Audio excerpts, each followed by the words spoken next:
Véritable légende vivante, devenu héros de roman, Vidocq est passé du banditisme à la police en devenant sous l'Empire le chef de la très officieuse, mais efficace, brigade de sûreté. Durant sa vie tumultueuse, il a fait 1000 métiers, porté 1000 déguisements, saltimbanque, soldat, voleur, faussaire, marchand de tissus, bagnard, colporteur, indique et bien sûr, premier détective privé du monde. Roi du camouflage et de l'évasion, il se spécialisera ensuite dans la traque des brigands avec une efficacité redoutable faisant même de l'ombre à la police régulière. Ah oui, il a aussi inventé le papier infalsifiable, fondé la première agence de détectives privés du monde, inspiré Balzac et Hugo, bref, sa vie est trop riche pour être contenue dans une simple intro. Alors sans plus attendre, retour sur ce parcours hors du commun, celui du roi des voleurs devenu roi des policiers.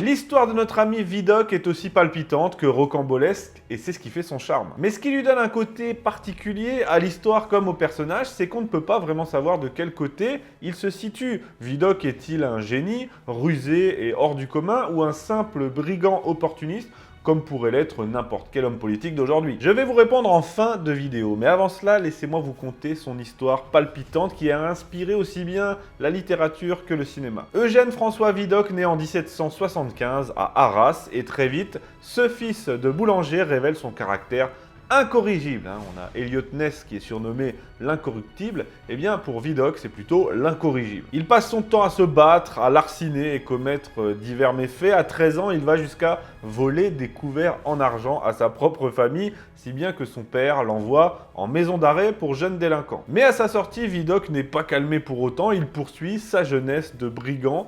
Et à 16 ans, il va jusqu'à dérober cette fois la caisse familiale avec 2000 francs à l'intérieur, avec pour projet de partir en Amérique. Mais avant même d'arriver à s'embarquer, il est lui-même dépouillé de son butin par un autre malfrat.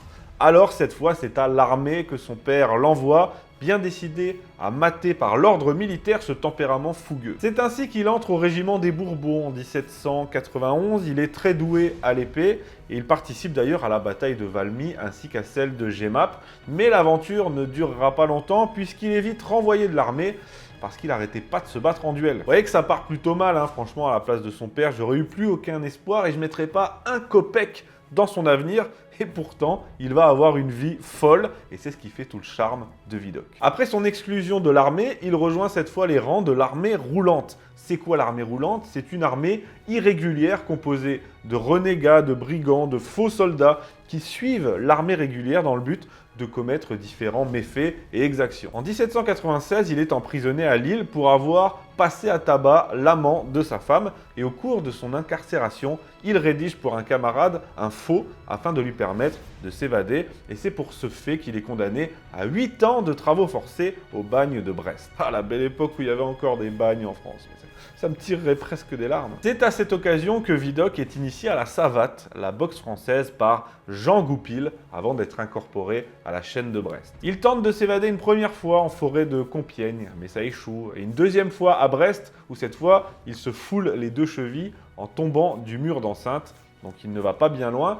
Enfin, c'est 8 jours après son arrivée au bagne qu'il parvient à se procurer des vêtements de matelot et à s'enfuir ni vu ni connu. Il va être à nouveau arrêté en 1799 et envoyé cette fois au bagne de Toulon, mais dès l'année suivante, il s'évade à nouveau, cette fois en se faisant passer pour un chirurgien. Cette deuxième évasion spectaculaire lui fera gagner le respect du milieu et lui vaudra sa réputation de roi du déguisement et de roi de l'évasion. Alors il va continuer sa vie de marginal, se lançant dans divers métiers que j'ai cités tout à l'heure, commettant par-ci par-là quelques escroqueries, quelques larcins, puis il tombe amoureux, il est à nouveau arrêté et là, c'est l'arrestation de trop. Motivé par sa nouvelle femme et puis épuisé par cette vie de bandit, il a alors 34 ans, il n'a connu que ça, il va choisir, alors qu'il est incarcéré, d'offrir ses services à la police spéciale des voleurs, dirigée par un certain Jean-Henri. Nous sommes alors en 1809, il mesure 1,90 m et en plus de sa force physique incroyable,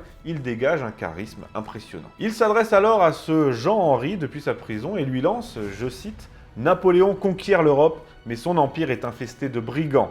Je suis venu vous proposer mes services. » mais le chef de division, dans un premier temps, reste perplexe. Vidocq va devoir le convaincre, user de tout son charme. Alors il insiste, il lui vante son expérience, son art du déguisement, ses connaissances.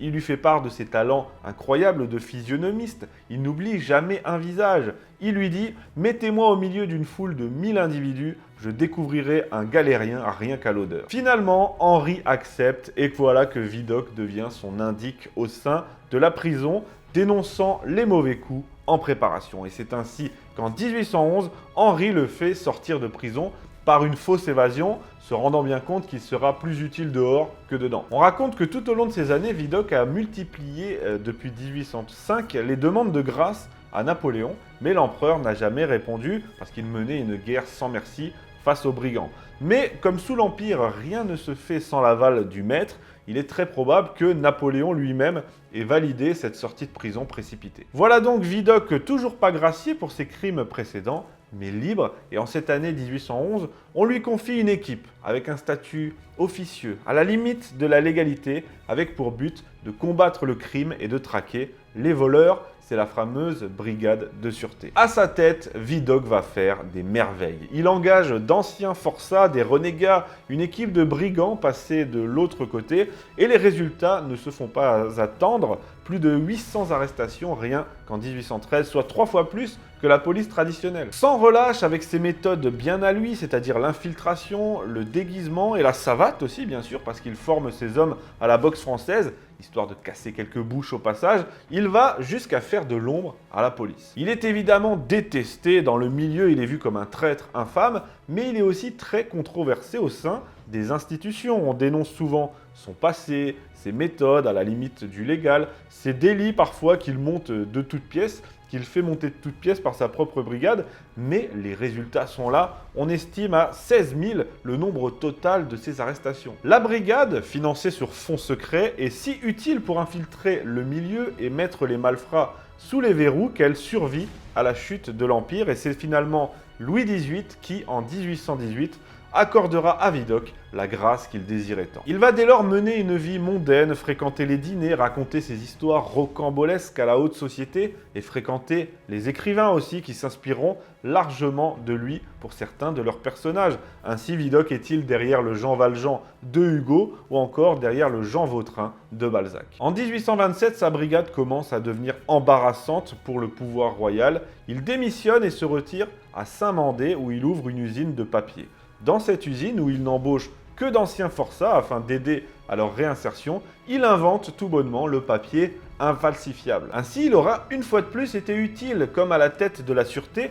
Peu importe son passé, peu importe ses crimes, c'est grâce à son point de vue, le point de vue de l'autre côté, celui d'un malfrat repenti, que la police a pu multiplier son efficacité par 3. Et c'est grâce à celui qui jadis falsifiait le papier que ce dernier a pu devenir infalsifiable. Ainsi, quand on voit les résultats, excusez-moi, mais les états d'âme de la haute bourgeoisie, on en a un peu rien à faire. Il va finalement être rappelé à la sûreté en 1832, mais va à nouveau démissionner, voyant qu'il n'est plus le bienvenu et que ses méthodes ne passent plus. C'est à ce moment qu'il va encore innover en fondant le Bureau de renseignement universel dans l'intérêt du commerce, offrant un service de renseignement aux commerçants, tout comme aux époux désireux d'enquêter sur leurs conjoints infidèles. C'est un véritable prototype de la future police privée et c'est bien le premier bureau de détective privé au monde que vient de fonder Vidocq. Il dira « J'ai délivré la capitale des voleurs qui l'infestaient, je veux aujourd'hui délivrer le commerce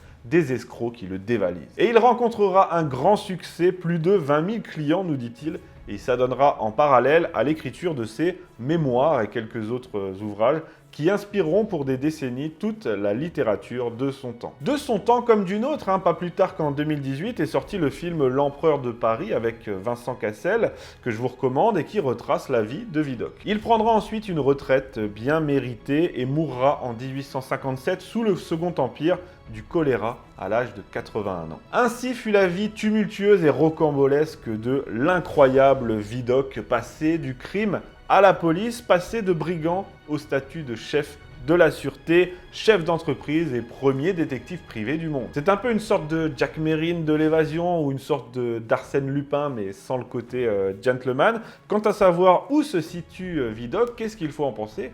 moi, à mon avis, il est tout trouvé. Comme je l'ai dit, peu m'importe son passé, peu m'importe ses méthodes, à la limite du légal, pour ne pas dire totalement illégal, ce qui m'importe avant tout, et ça devait importer l'empereur aussi, c'est l'efficacité. Comme dirait l'autre, ça n'est pas moi qui le dis, ce sont les chiffres, et les chiffres plaident complètement en faveur de Vidocq. Vidocq qui abuse parfois, Vidocq qui n'est pas tout blanc, Vidocq qui fait tâche dans l'administration, oui, mais Vidocq qui met par centaines, par milliers des voyous derrière les barreaux. On en aurait bien besoin aujourd'hui de cette police spéciale. Bon, c'est sûr, Libération serait pas content, mais bon, vu que personne ne lit Libération, disons qu'on accepte le risque, quoi. Alors, que penser de Vidocq? Eh bien, je laisserai le mot de la fin à l'historien Xavier Mauduit, je cite.